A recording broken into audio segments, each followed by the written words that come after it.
Cancer Healer Center, a new beginning. 7 मे रोजी सुरक्षा यंत्रणांची मॉकड्रिल घ्या. विद्यार्थी नागरिकांना स्वरक्षणाचे प्रशिक्षण द्या. नागरिक सुरक्षेसाठी गृह मंत्रालयाचे सर्वच राज्यांना निर्देश. अलर्टसाठी सायरन वाजवण्याच्या देखील सूचना. दहशतवादाविरुद्धच्या लढाईत रशियाचा भारताला पाठिंबा. रशियाचे राष्ट्राध्यक्ष पुतीन यांचा पंतप्रधान मोदींसोबत फोनवरून संवाद. पुतीन यांच्याकडून हल्ल्यामधील जीवितहानीबद्दल शोक व्यक्त. पहलगाम हल्ल्यानंतर जपाननं भारताप्रती दाखवलेला एकजुटीचा संदेश कौतुकास्पद. भारत जपान संरक्षण संबंध मजबूत करण्यात योगदान दिल्याबद्दल प्रशंसा करतो. संरक्षण मंत्री राजनाथ सिंहांकडून जपान सरकारचे विशेष आभार. पंतप्रधान नरेंद्र मोदी साऊथ ब्लॉकमध्ये. मोदींची पंतप्रधान कार्यालयामध्ये संरक्षण सचिवांसोबत बैठक. राष्ट्रीय सुरक्षा सल्लागार अजित डोवाल यांची देखील उपस्थिती. भारत पाक तणावाच्या पार्श्वभूमीवर बैठकांचं सत्र.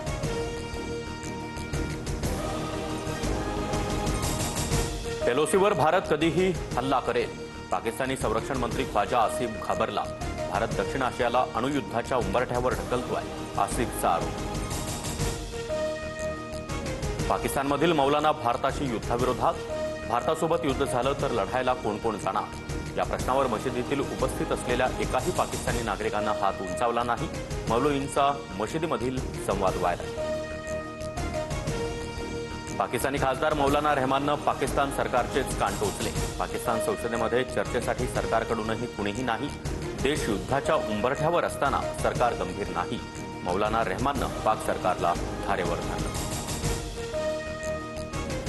पाकिस्तानचा आरोग्यमंत्री मुस्तफा कमालची भारताला पोकळ धमकी. भारत आमचं काहीही बिघडवू शकत नाही. पाकिस्तानात भारतीय सैन्य आल्यास परत जाणार नाही, मुस्तफाचं वक्तव्य. भारताशी युद्ध करणं पाकिस्तानच्या अर्थव्यवस्थेला परवडणारं नाही. पाकची अर्थव्यवस्था डबघाईला येईल. आंतरराष्ट्रीय डाटा आणि रिसर्च संस्था मूडीचा पाकिस्तानला इशारा. भारतीय हल्ल्याच्या भीतीनं पीओकेतील गावं आणि रस्ते ओस पडले. हॉटेल आणि मदरसे देखील बंद. युद्धजन्य परिस्थितीमुळे पाकव्याप्त काश्मीरमध्ये सर्वत्र घबराटीचं वातावरण. भारत आणि पाकिस्तानातील तणाव इतक्या वर्षातील परमोच्च सीमेवर. मिलिटरी ऍक्शन हा उपाय नाही. संयुक्त राष्ट्रसंघाकडून भारत आणि पाकिस्तानला सल्ला. भारताने चिनाब नदीचं पाणी रोखलं.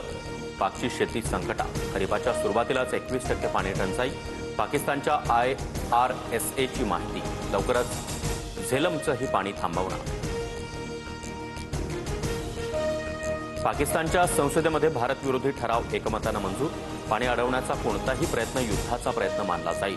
बिथरलेल्या पाकिस्तानकडून भारताला धमकी देण्याचा प्रयत्न. जम्मू काश्मीरच्या पहलगाममध्ये सुरक्षा वाढवली. पर्यटन स्थळांवरील जंगल परिसरामध्ये ड्रोनद्वारे दहशतवाद्यांवर नजर. दहशतवादी हल्ल्यानंतर अनेक भागांमध्ये हाय अलर्ट. नागपूर, गोंदिया, वर्धा, चंद्रपूर, वाशिमला अवकाळी पावसाचा तडाखा. तर जळगाव, मनमाड, जालना, छत्रपती संभाजीनगरसह अनेक भागात गारपिटीनं नुकसान.